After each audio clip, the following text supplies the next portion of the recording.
ሰላም ሰላም ቤተሰቦቼ እንዴት ናችሁ? እንኳን ወደ ዩቲዩብ ቻናሌ በሰላም መጣችሁ። እስቲ ዛሬ አብረን ፒዛ እንሰራለን። በመጀመሪያ ግን ሬሲፒውን አላስቀመጥኩም። ውሃ፣ ዘይትና እርሾ እና ትንሽ የቤኪንግ ፓውደር አድርጌ አሁን ዱቄት እየጨመርኩኝ ነው። ላሽበት ነው ማለት ነው። ያው እንደምታዩት በዚህ መልኩ እንግዲህ ሊጣችንን እናሻዋለን እናዘጋጃለን። ያው ማዘጋጃውን ፒዛ ሆምሜድ የሆነ ቬጂቴብል ነው የምሰራው። እስኪ እዩትና ሀሳብ አስተያየታችሁን መስጠት እንዳትረሱ። እናንተም ከዚህ በፊት ሞክራችሁ የምታውቁ ከሆነና የተሻለ ልምድ ካለ አብረን እንድንማማር እስኪ ባካችሁን ሀሳባችሁን አስቀምጡልኝ።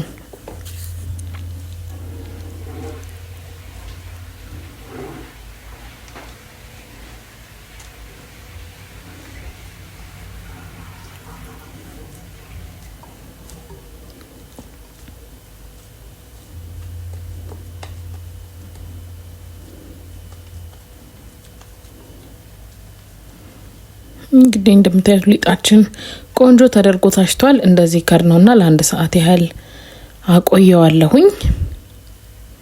እስከዛ ደግሞ እንግዲህ ሶሱን ሰራራለሁኝ ማለት ነው። ፒዛችን ላይ የምናረጋውን ባሮ አይደለም ሽንኩርቱ፣ ነጩ ሽንኩርት ስሙን አላውቀውም። ነጩን ሽንኩርት ነው የከተፍኩት። ነጭ ሽንኩርት ሳይሆን እቺ የለዋ ሽንኩርት አለች አይደለ? እሷን ነው የተጠቀምኩት። እዚህ ጋር ደግሞ ኪውካምበር አለ። ኪውካምበሩ እንደዚህ ስላይስ አድርጌ ከትፋለው። ኤግ ፕላንት አንድ ፍሬ፣ ያው አንዱን ሙሉ አልተጠቀምኩም፣ ግማሹን ማድረግ ትችላላችሁ። ግማሹን ስላይስ አድርገን እሱን እንከትፍና ቆንጆ አድርገን እንግዲህ ለመስራት እንሞክራለን ባለን ነገር አካባቢያችን ላይ።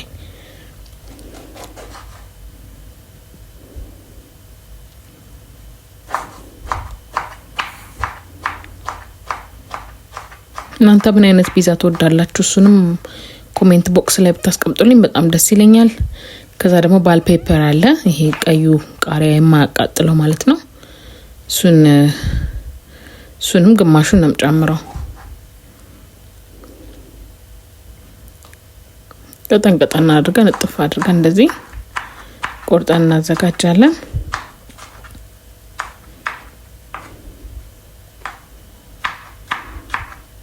ለቻናሌ አዲስ የሆናችሁ ሰዎች ሰብስክራይብ፣ ሼር፣ ላይክ ማድረግ እንዳትረሱ።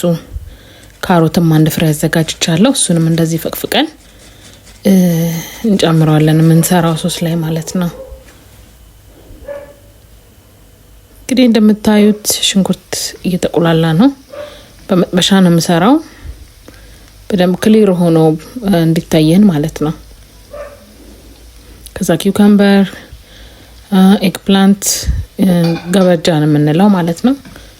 እሱን አንድ ላይ ጨምረን እንጠብሰዋለን ማለት ነው በደንብ እስከሚበስልን ድረስ።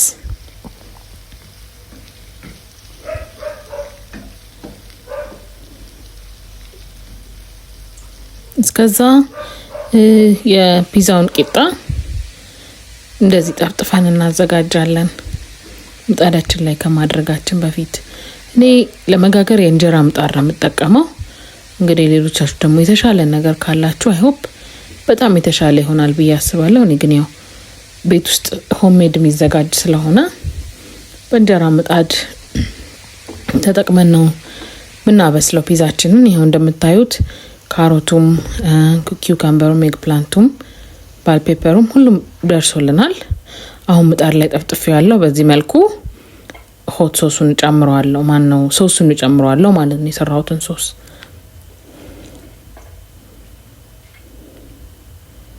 መስለኛል ትንሽ አሳንሻለሁኝ የሰራሁትን ስልስ። ደግሞ እንግዲህ በዛቢል ደግሞና የሰራው ቬጂቴብል ደግሞ አሪፍ ቢሆን ማለት መጠኑ ከፍ ያለ ቢሆን ደግሞ ይመረጣል። ያው እርግጠኛ ነኝ ብዙዎቻችሁ ባለሙያዎች ናችሁ። ሀሳብ አስተያየታችሁን ማስቀመጥ እንዳትረሱ። ያው ያለችዋን እንደዚህ አድርጌ አደርሳለሁ። መቼም ቢሆን ቤት ውስጥ ስንሆን በተለይ እንደዚህ ቀዝቃዛና ብርዳማ ጊዜ ላይ ቤት ውስጥ ከቤት መውጣት በብዛት ማንወድ ሰዎች በዚህ መልኩ እንደዚህ አዘጋጅተን በራሳችን መመገብ እንችላለን ማለት ነው። የሶሱን ሽታ እንዳትጠይቁኝ በጣም ቆንጆ ነው።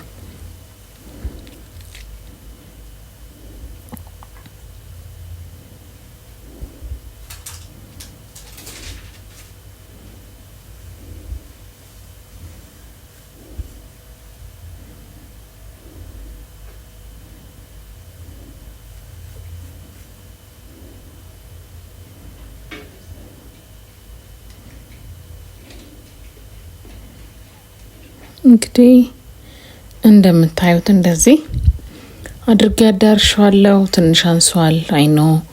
ቺዙንም እንደዚህ ከላይ እናደርጋለን። ቺዝም ሲበዛ አልወድም እኔ ቬጂቴብል ላይ። ስለዚህ በተቻለኝ አቅም በስሱ ዝም ብዬ ብትናረግበታለሁ ለቃና ብቻ ማለት ነው። አይ ሆፕ ቆንጆ ይሆናል።